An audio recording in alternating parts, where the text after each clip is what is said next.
ታሪኩ የሚጀምረው አንድ ሀብታም የሆነ ሰውን በማሳየት ነው። ስሙ ሶንግ ይባላል። በባሮን በሚባል ባንክ ማናጀር ሆኖ ነው የሚያገለግለው። አንድ ቀን ለስራ ከሴት ልጁ ሃይና ወንድ ልጁ ሚንቹ ጋር ይወጣል። ስራ ከመድረሱ በፊት ልጁን ወደ ትምህርት ቤት ማድረስ አላማው ነበር። ወደ መኪና ውስጥ ሲገባ ግን በመኪና ውስጥ የተለየ ሽታ ይሸተዋል። ሆኖም ግን ለሁኔታው ቦታ አልሰጠውም ነበር። ያላወቀው ከባድ ነገር እንደሚከሰት መች ተረዳ። ትንሽ ቆየት ብሎ ከመኪናው ውስጥ ስልክ ይጠራ ጀመር። ልጁንም እንድታነሳ ጠየቃት። ልጅቱም ስልኩ አጠገቧ እንዳልሆነ ነገረችው። ታዲያ ማን እንዳስቀመጠው ያላወቀው ስልክ ከመቀመጫው አጠገብ ነበር የተቀመጠው። ስልኩም ምናልባትም የሹፌሩ ነው ብሎ ገመተ። ስልኩን ሲያነሳው ግን የማያውቀው ሰው ስለ መኪናው መረጃ ሊነግረው እንደሚፈልግ ነገረው። ሶንግም ማጭበርባሪ ነው ብሎ ስላሰበ ወዲያውኑ ስልኩን ዘጋበት። ድንገት ስልኩን ሲከፍተው ግን የስልኩ ዋልፔፐር የቤተሰቦቹ ፎቶ ነበር። ይህ ደግሞ እጅግ በጣም አስደነገጠው። ስለ ፎቶው ልጁን ጠየቃት። የተነሱት ከአንድ ዓመት በፊት ለመዝናናት በወጡበት ጊዜ ነው አለችው። እናቷም በፌስቡክ ፕሮፋይሏ እንዳደረገችው ነገረችው። ስልኩ ዳግም ይጠራ ጀመር። ሲያነሳው ግን ስለ እርሱም ሆነ ስራውን እንደሚያውቅ ነገረው። በመቀጠልም አስደንጋጭ ነገር ነበር የነገረው። በመኪናው ውስጥ አደገኛ ቦምብ እንዳጠመደና ከመኪናው ከወጣ እንደሚያበቃለት ነበር። ሶንግ ግን ሰውየው እየቀለደ ስለመሰለው ዳግም ስልኩን ዘጋበት። ቀጥሎም ከመኪናው ውስጥ ሊወጣ ሲል ከመኪናው ውስጥ የምትወጣ ከሆነ በሰከንድ ውስጥ ልጅህን ታጣታለህ አለው። በዛን ጊዜ በነዳጅ ማደያው አካባቢ ያለው ሰራተኛ ለምንድነው ከመኪናው ውጭ ወጥተህ ነዳጅ ማትቀዳው ብሎ ይጮህበት ነበር። ፍርሃት አድሮበት ስለነበር ለሰውየው ብር ሰጥቶት ነዳጅ እንዲቀዳለት ጠየቀው። በመቀጠልም ሶንግ የሰውየውን ትዕዛዝ እየተከተለ መኪናውን መንዳቱን ቀጠለ። በመኪናው ውስጥ ቦምብ ሲያገኝ እጅግ ደነገጠ። ሰውየው ደግሞ ከመኪናው ውስጥ ከወጣ ቦምቡ ይፈነዳ ታደርገዋለህ አለው። ሶንግ ምን እንደሚፈልግ ጠየቀው። ሰውየውም 1.7 ቢሊዮን ዩዋን ወደ አካውንቱ እንዲያስተላልፍለትና ሌላ 960 ሚሊዮን በካሽ እፈልጋለሁ አለ። ሶንግም ይህንን ያህል ገንዘብ የለኝም አለው። ሰውየው ግን የባንክ ማናጀር ሆነ ገንዘቡን ማግኘት በጣም ቀላል ሲል ነገረው። ልክ ከትምህርት ቤት ሲደርሱ የሚንጁ ጓደኞች ወደ መኪናው ተጠግተው ሰላም ሊሉ ሲሉ አባቱ ከመኪናው መውጣት እንደማይፈቅድ ተናገረ። በትምህርት ቤት ውስጥ ያሉት ህፃናቶች እየሆነ ያለውን ነገር ሊረዱት አልቻሉም። የደወለውም ሰውም እውነታውን እንዲነግራቸው ነገረው። ሶንግም በመኪና ውስጥ ቦምብ እንደተጠመደ ነገራቸው። በዛን ጊዜ ሁሉም ደነገጡ። በመቀጠልም ሶንግ ልክ እንደነሱ ቦምብ የተጠመደበት ሰው ስልክ ደወለለት። አድራሻውን ነግሮትም ስለነበር በቀላሉ አገኘው። ኮሊግ የተባለ ሰው ከሚስቱ ጋር ነበር የተቀመጠው። ሚስቱ ቀኑ በጣም ለሱ አስፈላጊ ስለሆነ መውጣት አለብኝ አለችው። ሶንግ ግን ቀስ ብሎ በመኪና ውስጥ እንድትቆይ ነገራት። እሷም በሐሳቡ ተስማማች። በጊዜው መንገድ ዘግቶ ስለነበር የቆመው አንድ ሰው ይጮህበት ነበር። ሶንግም ይቅርታ በመጠየቅ መኪናውን የሚያቆምበትን ቦታ ማፈላለግ ጀመረ። ሆኖም ግን የኮሊግ ሚስት ሐሳቧን ቀይራ ከመኪናው ልትወጣ ስትል በፍንዳታው ምክንያት እርሷም ሆነ ባሏ ሞቱ። ሁኔታው አካባቢው ያሉ ሰዎችን እጅግ አስደነገጠ፣ ሶንግንም ጨምሮ። የነገረውን ነገር እውነት እንደሆነ አወቀ። የሚያሳዝነው ነገር ደግሞ የፍንዳታው ፈንጠርጣሪ የሚንቹን እግሩን ቆርጦት ነበረ። ሚንጁ ማልቀስ ጀመረ። ሁኔታው አስቸጋሪ ስለነበር ሶንግ በሰውየው ሐሳብ ተስማማ። ነገር ግን መጀመሪያ ልጁን ወደ ሆስፒታል መውሰድ አለብኝ አለ። ደዋዩ ግን ስለ ልጁ ግድ አልሰጠውም ነበር። እንዲያውም የሥራ ዕድል በመስሪያ ቤት ውስጥ እንዲሰጠው እንደሚፈልግ ይነግረው ነበር። ሶንግም ይህንን ማድረግ እንደሚያስጠረጥረው ቢያስረዳውም እያንዳንዱን ጥቃቅን ነገር ግን እንደሚያውቅ ነበር ምላሹ።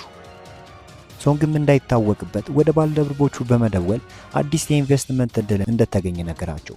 ይህ እድል ሊያመልጣቸው እንደማይገባና ገንዘብ ፈሰስ እንዲያደርጉ ነበር። ነገር ግን ያለው ገንዘብ እንኳን የሰውየውን ፍላጎት የሚያሟላ አይደለም ነበር። ሶንግም ወደ አንድ ደንበኛው በመደወል በህይወትሽ አንድ ጊዜ ሊከሰት የሚችል እድል አለ አላት። እንስቷም ውሳኔውን ብቻዋን እንደማትወስን ነገረችው። ሶንግም ይህ ውሳኔ ፈጣን መሆን አለበት አላት። ታዲያ እንስቷ በዚህ አልስማማም አለችው። ወደ ሚስቱ በመደወልም በካሽ ትንሽ ገንዘብ እንድትሰጠው እንዲያደርግ ጠየቀው። ሶንግም ወደ ባለቤቱ በመደወል ያለውን ገንዘብ አውጥታ ለሰውየው እንድትሰጠው ነገራት። በስልኩ ታዲያ ልጆቿ ሲያለቅሱት ተሰምቷት ነበር። ያ ደግሞ አስደነገጣት። ሆኖም ሶንግ ሁሉንም ነገር ደበቃት። የጠየቃትንም ነገር እንድታደርግ አስጠነቀቃት። በሌላ በኩል ደግሞ ፖሊሶቹ ፍንዳታው በተፈጠረበት ቦታ ሁኔታውን እያጣሩ ነበር። በሲሲቲቪ ታዲያ ሶንግ ሁነቱ ከመከሰቱ በፊት እያወራቸው እንደነበር ተመለከቱ። ሁነቱ ከመከሰቱ በፊት ከቦታው መሄዱ ስለ ሁነቱ እንደሚያውቅ ጥርጣሬ እንዲያደርጉ አደረጋቸው። ይህንን ያደረገው ደግሞ በስራ ላይ ቅራኔ ገጥሟቸው ነው የሚል ሳቢ እንዲያድርባቸው አደረገ። ሶንግ ሚስቱ እንድትሄድ ካዘዛት ባንክ ደረሰ። ሚስቱ ከሆነ ሰው ጋር ነበረች። ያ ደግሞ አስደነገጠው። ሚስቱ ገንዘቡን ካወጣች በኋላ ሰውየው ወዳዘዘው ቦታ እንድታደርስ ነገራት።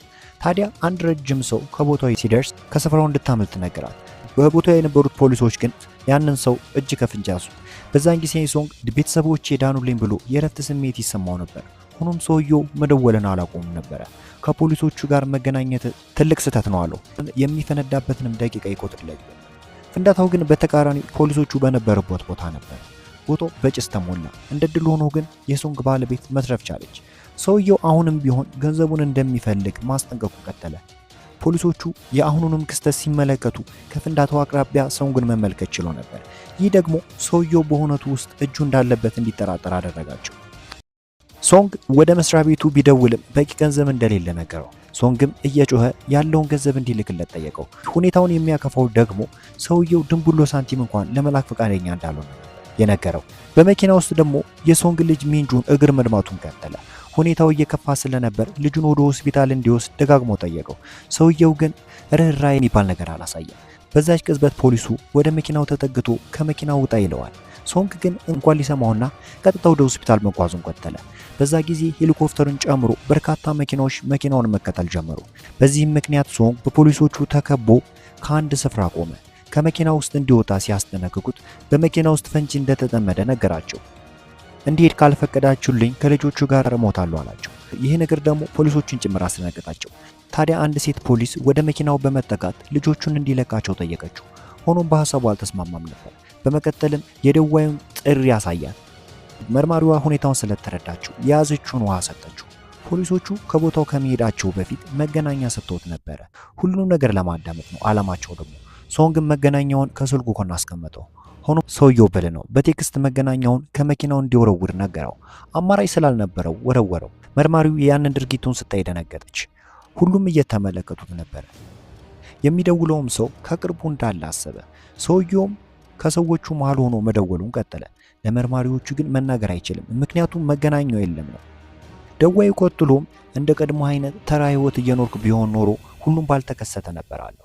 ከ6 ዓመት በፊት ስለነበረ ህይወት ሊያወራው ሲል ስልኩ ተቋረጠበት። እንን ያደረጉት ደግሞ በአካባቢው የነበሩ ፖሊሶች በዛ ስፍራ ያለው ኔትወርክ እንዳይሰራ በማድረግ ነው። በመቀጠልም ስልኩን ፖሊሶቹ እንዲሰጣቸው ጠየቁት። ሶንግ ግን የራሱን ስልክ እንጂ ከሰውየው ጋር የሚገናኝበትን ስልክ አልሰጣቸውም። በመቀጠልም ቦምብ አምካኞች ከስፍራው ደርሰው ማጣራት ጀመሩ። ቦምቡ ያለውም ከሶንግ ስር እንደሆነና ከህፃናቱ መቀመጫ ስር እንደሌለ ነገሩት። ይህ ማለት ልጆቹ ከመኪናው መውጣት ይችላሉ ማለት ነው። ጉዳት የደረሰበት ልጅ ቅድሚያ ወጣ። ሆኖም ሴት ልጅቱ ብቻውን ጥላ ለመውጣት ፈቃደኛ አልሆነችም። በኃይል ሊያወጧት ሲሉ ከርቀት የስናይፐር መሳሪያ ባቷ ላይ እንደተነጣጠነበት ስለተመለከተች ወደ ካቢና በመሄድ ከለለችው። ያ ማለት ከመኪናው መውጣት አትችልም። ይህንን ሲመለከት አባቷ ስሜታዊ ሆኖ ይህንን እንዴት አደረግሽ አላት።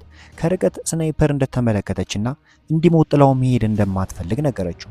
ሆኖ ይህንን ያደረገው ከፖሊሶቹ አንዱ ነበር። ለጊዜውም ቢሆን ሰውየው ወደ ሶንግ መደወሉን አቆመ። ከትንሽ ጊዜ በኋላ ግን ጂንዉ ከቦታው ደረሰ። የሶንግ ወንድሙ እንደሆነ ለፖሊሶቹ ነገራቸው። ፖሊሶቹም ፈቀዱለት። ልጅቱ ከመኪና ውስጥ እንድትወጣ ቅድሚያ እንደሚያሳምን ተናገረ። የሚያስደነግጠው ነገር ግን ጂንዉ ደዋዩ ነበረ። ሶንግ እጅግ ተበሳጭቶ ወደ መኪናው ኃይሉን በሙሉ ተጠቅሞ ሲጎትተው አብረን እንወድማለን የማትስማማ ከሆነ አለው። ሶንግም ቢያንስ ልጄን እንድትሄድ አድርግ፣ ገንዘቡን በሙሉ እሰጣለሁ አለው። ጂንዉም ለጊዜው ተስማማ። በልጁ በኩል ያለውን ቦምብ አጠፋው። ሃይን የተባለችው ልጁ መውጣት ቻለች። የሚያሳዝነው ነገር ደግሞ ቦምቡ ለመፈንዳት 18 ደቂቃ ነበር የቀረው። ልጅቱም ይዞበት ሄደ። ብሩን ካላመጣ ልጅ አበቃላት አለው። ፖሊሶቹ ሰውየው የቤተሰብ አባል ነው ብለው ስላሰቡ ጣልቃ አልገቡም ነበረ። በዛን ቅጽበት መኪናውን መንዳት ጀመረ። ፖሊሶቹ ከኋላ ይከተሉት ነበር። በቲቪው ላይ ሚስቱ ስትመለከት ወንድሙ እንዳልሆነ ተናገረች። ከትንሽ ደቂቃ በኋላ ጂንዉ ከቦታው ተሰወረ።